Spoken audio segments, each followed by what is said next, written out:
நீ தினமும் ஆரோக்கியமான உணவு சாப்பிட்டால் நல்லது. நிறைய பேர் நமக்கு அட்வைஸ் பண்ணுவாங்க இல்லைங்களா?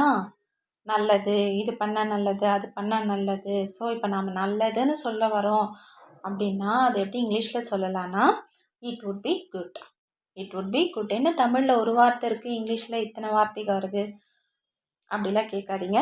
குட், நல்லது அப்படின்னா குட் இல்லையா? இட் வுட் பி குட்னு சொல்லுங்கள். It would be good. It would be good. நல்லது. It would be good. So நல்லா எந்த இடத்துல நீங்கள் நல்லதுன்னு சொல்ல வரீங்களோ அங்கே எல்லாமே இந்த சென்டென்ஸ் சொல்லிக்கிங்க. இட் வுட் பி குட், நல்லது. ஸோ எது நல்லதுன்னு சொல்கிறாங்க அடுத்து நம்ம சொல்ல போகிறோம். நீ தினமும் ஆரோக்கியமான உணவு சாப்பிட்டால், ஆல் சவுண்ட் வந்தால் ஞாபகம் வச்சுக்கோங்க. ஏற்கனவே லாஸ்ட் வீடியோவில் கொண்டு அப்படின்னு வந்தால் செய்து கொண்டிருக்கிறேன், செய்து கொண்டிருந்தேன், செய்து கொண்டிருப்பேன். ஸோ இந்த மாதிரி கொண்டுன்ற வர இடத்துல கண்டினியூஸ் டென்ஸ் யூஸ் பண்ணுங்கன்னு பார்த்துருக்கோம். ஸோ கண்டினியூஸ் டென்ஸ்னாலே தெரியும், ஒரு செயலை தொடர்ந்து செய்வோம். ப்ரெசண்ட்னா இப்போ நம்ம தொடர்ந்து செய்கிறோம், பாஸ்டில் தொடர்ந்து செஞ்சுருப்போம், ஃப்யூச்சரில் ஒரு செயல் தொடர்ந்து நடக்கும். ஸோ இதெல்லாமே லாஸ்ட் வீடியோவில் பார்த்தோம். இப்போ இந்த எக்ஸாம்பிளில், இந்த வீடியோவில் இப்போ நம்ம என்ன எக்ஸாம்பிள் பார்க்குறோன்னா, நீ தினமும் ஆரோக்கியமான உணவு சாப்பிட்டால் நல்லது.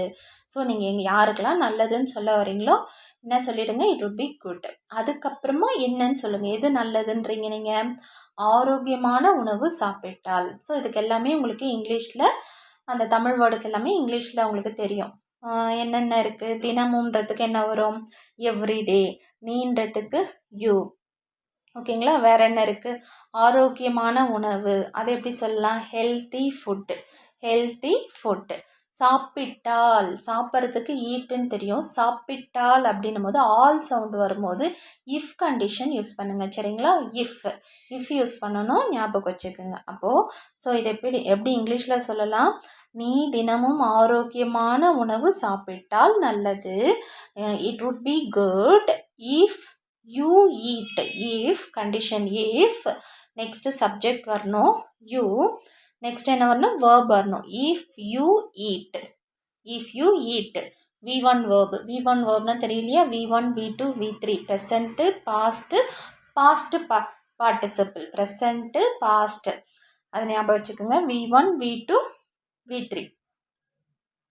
ஓகே, அப்போ V1 வேர்பு என்ன வரணும்னா ஈட். If you eat. எதை சாப்பிட்ணுன்றாங்க? ஆரோக்கியமான உணவு, healthy food.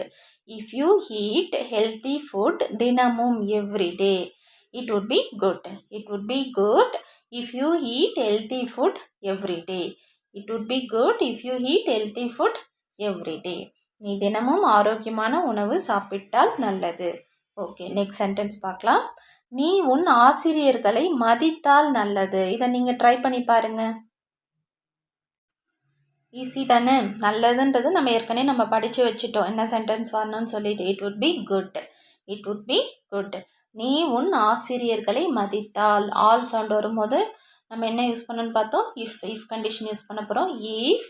Next subject verb வரணும். If you. மதிக்கிறது தான் இங்கே வேர்ப் இல்லையா? அதுக்கு இங்கிலீஷில் என்ன வரணும்? ரெஸ்பெக்ட். If you respect. யாரை மதிக்க சொல்கிறாங்க? Your teachers. If you respect your teachers. It would be good if you respect your teachers. எவ்வளோ ஈஸியாக இருக்குது பாருங்கள். நீங்கள் இந்த மாதிரி இதே மாடல், இதே டைப்லேயே நீங்கள் ஒரு 10 சென்டென்ஸ் ப்ராக்டிஸ் பண்ணி சொல்லி பாருங்கள். எதையும் எழுதி பார்த்தாலாம் வராது, சொல்லி தான் பார்க்கணும். வாய் விட்டு சத்தமாக சொல்லி பாருங்கள். அட்லீஸ்ட் நம்மளால் சின்ன சின்ன சிம்பிள் சென்டென்ஸ்லாம் நம்ம இங்கிலீஷில் சொல்ல பழகிட்டோம்னா நமக்கு ஒரு கான்ஃபிடென்ஸ் வந்துடும். அதுக்கப்புறம் அப்படியே நமக்கே தெரியாமல் நல்லாவே இங்கிலீஷில் பேச ஆரம்பிச்சிடலாம். It would be good if you respect your teachers. நீ உன் ஆசிரியர்களை மதித்தால் நல்லது. ஓகே, நெக்ஸ்ட் எக்ஸாம்பிள் சென்டென்ஸ் பார்க்கலாங்களா? இதை நீங்கள் ட்ரை பண்ணுறீங்களா? நீ எதிர்காலத்திற்காக பணம் சேமித்தால் நல்லது. நீ எதிர்காலத்திற்காக பணம் சேமித்தால் நல்லது. நல்லது. It would be good. நீன்றதுக்கு என்ன வரும்? யூ. எதிர்காலத்திற்காக. எதிர்காலம்னா ஃப்யூச்சர்னு சொல்லிடுவோம். எதிர்காலத்திற்காக. காக சவுண்ட் வரும்போது என்ன வேர்டு யூஸ் பண்ணுங்கன்னு சொல்லியிருக்கேன்? For the future. எதிர்காலத்திற்காக அப்படின்னும் போதே நீங்கள் நல்லா திருப்பி சொல்லி பாருங்கள். For the future, for the future, for the future. Okay, next பணம், மணி சேமித்தால் நல்லது. ஸோ ஆல் சவுண்ட் வந்திருக்கு. இஃப் யூஸ் பண்ணுங்கள்.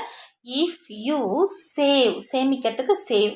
If you save some money for the future, it would be good. If you save some money for the future, it would be good. நல்லது. எது நல்லது? நீ பணம் சேமிச்சா நல்லது.